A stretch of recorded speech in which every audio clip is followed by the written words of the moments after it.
రామలాల్ ప్రభుజీ వారి దివ్య చరణానందాలకు ప్రణామాలను సమర్పిస్తూ, ప్రభుజీ వారు సమాయి అనే ఒక చోట గుహలో కొంతకాలం ఉన్నారు. అది ఆసక్తికరంగా ఉంటుంది. ఆగ్రాకు ఉత్తరం వైపున 25 కిలోమీటర్ల దూరంలో టోండ్లా అనే పట్టణానికి వెళ్ళే దారి ఉంది. ఆ దారిలో ఏత్మాద్పూర్ అనే ఒక చిన్న బస్తీ ఉంది. ఆ బస్తీకి పక్కన 2 కిలోమీటర్ల దూరంలో ఈ సమాయి ఉంది. ఈ యోగేశ్వరులు రామలాల్ ప్రభుజీ వారు ఆయన ఎన్నో లీలలు చూపించారు, ఎందరినో ఉన్నత స్థాయికి చేర్చారు. ఈ సమాయి గ్రామంలో ఆయన 5 నెలలు ఉన్నారు. ఎక్కడ ఆయన సమాయి గ్రామానికి వచ్చి ఎందుకున్నారో ఏమిటో చిత్రం కదా. 2000 జనాభా ఉంటారు ఆ ఊళ్ళో. వాళ్ళందరికీ ఆయన సాష్టాంగ నమస్కారాలు, సేవలు అందుకునే భాగ్యం 5 నెలలు పట్టింది. ఆయన దేశ పర్యటన కాలంలో ఒకసారి 3 నెలలు ఉన్నారు ఈ గ్రామంలో. తర్వాత కైవల్య శృంగంలో విశ్వేశ్వర మహాప్రభువుల యొక్క దర్శనానికి వెళ్ళారు. అక్కడ 2 సంవత్సరాలు ఉన్నారు. మళ్ళీ భారతదేశానికి వచ్చినప్పుడు ఆయన పండిత రూపంలో ఉండేవారు. అప్పుడు మళ్ళీ 2 నెలలు ఈ సమాయి గ్రామంలో ఉన్నారు. ఇలా 5 నెలలు ఆ ఊరిలో వారు నివసించినందువలన అక్కడ వారు గుహలో నివసించేవారు. ఆ గుహకు సిద్ధ గుహ అని పేరు. ఆ సిద్ధ గుహలో ఆయన ఉన్నారు కనుక ఆయన యొక్క శిష్యులు, ఆయన దయకు పాత్రులు అయిన చంద్రమోహన్ జీ మహారాజ్ 1944లో అక్కడ సిద్ధ గుహను కేంద్రంగా చేసుకుని ఆశ్రమాన్ని స్థాపించారు. ఆ ఆశ్రమం ఈ భారతదేశంలోని యోగ సాధన ఆశ్రమాలు చాలా పెద్ద ఆశ్రమం. ఇది ఈ సమాయి గ్రామంలో జరిగినటువంటి లీలల్ని శ్రీ సువాణం వెంకటరమణ కుమార్ గారు సేకరించి ఒక గ్రంథంగా కూడా ప్రచురించారు. అక్కడ నిరంతరం భక్తులు, శిష్యులు అనేక రాష్ట్రాల నుండి వస్తుంటారు. అక్కడ అన్ని సౌకర్యాలు ఉన్నాయి. 100 గదులతో మరి పూర్తి ఆధ్యాత్మిక వాతావరణంలో నిర్మించారు. ఉత్తరప్రదేశ్, బీహార్, బెంగాల్ ఇలాంటి రాష్ట్రాల్లో కూడా ఈ ఆశ్రమానికి చాలా ప్రసిద్ధి కలిగింది. ప్రభువు ఈ గ్రామంలో నివసించినందువలన ఆయన యొక్క దివ్య లీలలు ఆ గ్రామం వాసులు చెప్పుకుంటుంటారు. వాళ్ళు మర్చిపోరు. ఎందుకంటే సాక్షాత్తు అక్కడే 5 నెలలు ఆయన ఉన్నప్పుడు జరిగిన లీలలు వాళ్ళు ఎలా మర్చిపోతారు.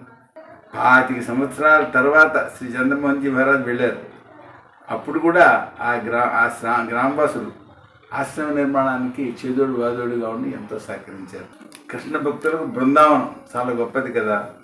అలాగా ప్రభుజీ భక్తులకు ఈ సమాయి గ్రామం ఒక క్షేత్రం, ఒక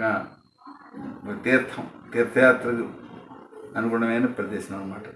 ప్రభుజీ యొక్క కరుణ పూర్తిగా పొందడం చాలా కష్టం, దాన్ని వర్ణించడం కష్టం. కానీ కొన్ని అధ్యాయాలు మాత్రం ఉన్నాయి ఆ లీలలను తెలిపేటువంటివి. రామలాల్ ప్రభుజీ పర్యటన చేసేటప్పుడు హాదరస్ అనే పట్టణంలో అక్కడి నుంచి చిన్న చిన్న గ్రామాల్లో తిరుగుతుండేవారు. బర్హాన్ అనే గ్రామానికి వచ్చారు. ఆ గ్రామంలో ఠాకూర్ దాస్ అనే ఆయన బాగా ఈశ్వర భక్తుడు, వినయశీలి. ఆయన ధ్యానం, సాధన మొదలైనవి చేస్తున్నారు. అలాగే మరి యోగులను సేవించేవారు, మహాత్ముల సేవ చేసేవారు. ఒకసారి ఈ జటాజుటాలతో ఉండేటువంటి ప్రభుజీ అక్కడికి వచ్చారు. ఆయన శరీరం దెబ్బపండు ఛాయతో ఉండేది, శరీర వర్ణం. అంతేకాదు, చూస్తే సాక్షాత్తు పరమేశ్వరుడు అనిపించేది. వారిని తమ గృహానికి వచ్చేయమని కోరాడు ఆయన. వెళ్ళారు. కొన్నాళ్ళు అక్కడ ఉన్నారు. 15 రోజులు అక్కడ ఉంటే ఎందరెందరో వచ్చేవారు. ఆయన కృప వలన కష్టాలు తొలగేవి. ఓసారి ఠాకూర్ దాస్ గారిని కూర్చోబెట్టి, నైనా నీకు కొన్ని ఆయుర్వేద యోగాలు నేర్పుతాను, శ్రద్ధగా విను. వాటి వలన అనేక రోగాలకు చికిత్స చేయవచ్చు. అందువల్ల నీకు పుణ్యం వస్తుంది, అంతేకాకుండా దీనిలో లాభం కూడా కలుగుతుంది అని చెప్పారు. అని చెప్పి కొన్ని ఆయుర్వేదానికి సంబంధించిన వైద్య ఔషధులు తయారు చేసే పద్ధతులు తెలిపారన్నమాట. అవి యోగాలు అంటారు. వేరు ఔషధాలని కలిపి, వేరు మూలికల్ని కలిపి ఒక మందుగా తయారు చేస్తారు. ఆ పద్ధతులు తెలిపారన్నమాట. ఆ తర్వాత అక్కడి నుంచి వెళ్ళిపోయారు. విచిత్రం ఏంటంటే ఈయన పెద్ద వైద్యుడు అయిపోయాడు దాంతో. చూసారా, ఆయన చెప్పినటువంటి వైద్యంతో ఆయన ఎన్నో రోగాలకు నయం చేసేవాడు. అంతేకాదు, ఆ ప్రకృతిని ధ్యానం చేయడం వల్ల ఇంకా కొత్త కొత్త విషయాలు కూడా తెలిసేవి, చికిత్స చేసేవారు. ఠాకూర్ దాస్ గారికి అనుమానం వచ్చింది, ఇది నిజంగా ఈ మందులు పనిచేస్తున్నాయి, కేవలం ప్రభుజీ కృప వలన ఈ విధంగా కలుగుతుందా అని.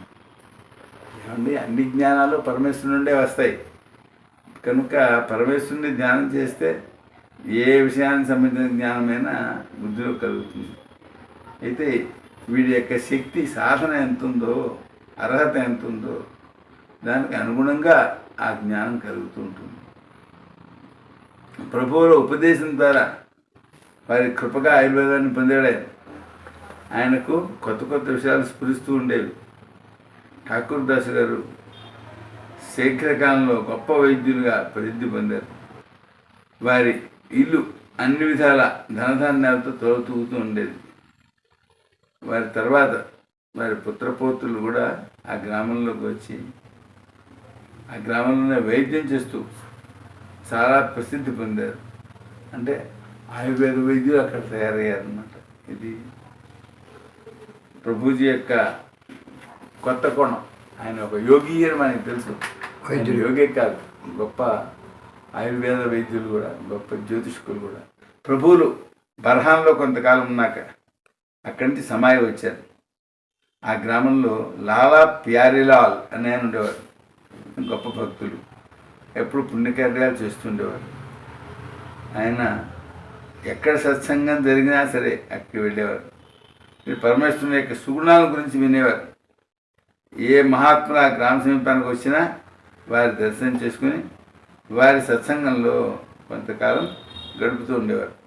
ఒకరోజు ఊరి బయట తిరుగుతూ ప్రభువులు జటాజుటాలతో సాక్షాత్తు శివునిలా కనబడ్డారు. ప్యారేలాల్కు ఆయన చూసేటప్పటికీ చాలా గౌరవం కలిగింది. తమ ఇంటికి రమ్మని ప్రార్థన చేశారు. ప్రభువులు ఆ ప్రార్థనను అంగీకరించి వారి ఇంటికి వెళ్ళారు. ఎంత ఆనందకర విషయం చెప్పండి. ఈయన ప్రభువు యొక్క దర్శనానికి వచ్చే వాళ్ళకు కూడా ప్రసాదం ఇస్తుండేవారు. వాళ్ళ ప్రసాదం తీసుకుని అనేక బాధలు తొలగి ఆనందాన్ని పొందేవారు. ఆ ప్రసాదం స్వీకరించిన వారికి అనారోగ్యాలు తగ్గేవన్నమాట. ఇలా వారం 10 రోజుల్లో ప్రభుజీ ఖ్యాతి సమాజంలోనే కాకుండా ఇతర గ్రామాల్లో ఉండేటువంటి వాళ్ళకు, చుట్టుపక్కల గ్రామాల్లో ఉండే వాళ్ళకి కూడా వ్యాపించింది ఆయన యొక్క ఖ్యాతి. ఎటువంటి వారైనా సరే, ఎటువంటి జ్ఞానాలతో ఎటువంటి కష్టాలతో ఉన్నవారైనా సరే వారు ప్రభుజీ దగ్గరికి వచ్చేవారు. వస్తే వారి యొక్క కష్ట సుఖాలని విని కష్టాలని నివారణ చేసేవారు. సేవాభాగ్యం లభించడం అనేక జన్మల పుణ్యం. దానివల్ల ఎన్నో పాపాలు పోతాయి. అందుకనే ఈ ప్యారేలాల్ గారి ఇంట్లో ప్రభుజీ అడుగు పెట్టినప్పటి నుంచి అక్కడ ఎన్నో మార్పులు వచ్చాయి. ఆయనకు ఎన్నో వ్యాజ్యాలు ఉండేవి కోర్టులో. అవన్నీ కూడా ఆశ్చర్యకరంగా తొందరగా పరిష్కారం అయిపోయినాయి. మరి ఇంట్లో కొందరు రోగాలతో బాధపడేవారు. ఆ రోగాలు తొలగిపోయినాయి. ప్రభువులు వాళ్ళ ఇంట్లో ఉన్న కాలంలో 15 రోజుల్లో వాళ్ళ ఇంట్లో అమ్మాయి పుట్టింది. అబ్బాయి పుట్టాడు, మనోడు పుట్టాడు అండి. అందువలన వాళ్ళకు అందవలసిన డబ్బు, అంతకుముందు రావాల్సిన డబ్బు అది కూడా వచ్చేసేది. అంటే అంతకుముందు అందరూ ఇవ్వాల్సి ఉండేవాడు, వాళ్ళు ఇచ్చేవాళ్ళు కాదు. ఇప్పుడు ఇచ్చేస్తున్నారు. చూడండి ఎంత చిత్రం. దాంతో వాళ్ళ ఇంట్లో ఉండే వాళ్ళందరూ కూడా పరమానందాన్ని పొందారు. వాళ్ళ జీవితమే మారిపోయినట్టు అనిపించింది. అందుకని అందరూ కూడా బాగా భక్తి శ్రద్ధలతోటి హృదయపూర్వకంగా సేవ చేసేవారు ప్రభుజీకి. తర్వాత ప్యారేలాల్ గారు ప్రభువుల వద్దకు వెళ్ళి, ప్రభు, మీ రాకతో మా జన్మ ధన్యమైంది. మీరెవరో మాకు తెలియదు, కానీ మా ఉద్దేశంలో సాక్షాత్తు కైలాసాన్ని చూసిన పరమశివుడే మీరు అనుకుంటున్నాం. మీరు నాకు ఏదైనా సేవాభాగ్యాన్ని ప్రసాదిస్తే దాన్ని నిర్వహించి నేను జీవితాన్ని ధన్యం చేసుకుంటాను అన్నాడు ఆయన. అంటే ప్రభుజీ, మంచిది, మాకు ఏకాంతవాసం చేయాలనే సంకల్పం కలుగుతుంది. అందువల్ల మీరు నాకు ఏకాంత ప్రదేశంలో గుహ నిర్మాణం చేయండి దానికి దగ్గరలోనే ఓ చిన్న చెరువు కూడా తయారు చేయండి, మేము అక్కడ నివసిస్తాము అని చెప్పారు. ప్రభువుల ఆదేశంతో ప్యారేలాలకి పరమానందం కలిగింది. ఆయనకు ప్రభువుకి ఎలా అయినా సరే గుహ నిర్మించాలి అనే సంకల్పం దృఢమై ఆయన ఆ పని ప్రారంభం చేశారు.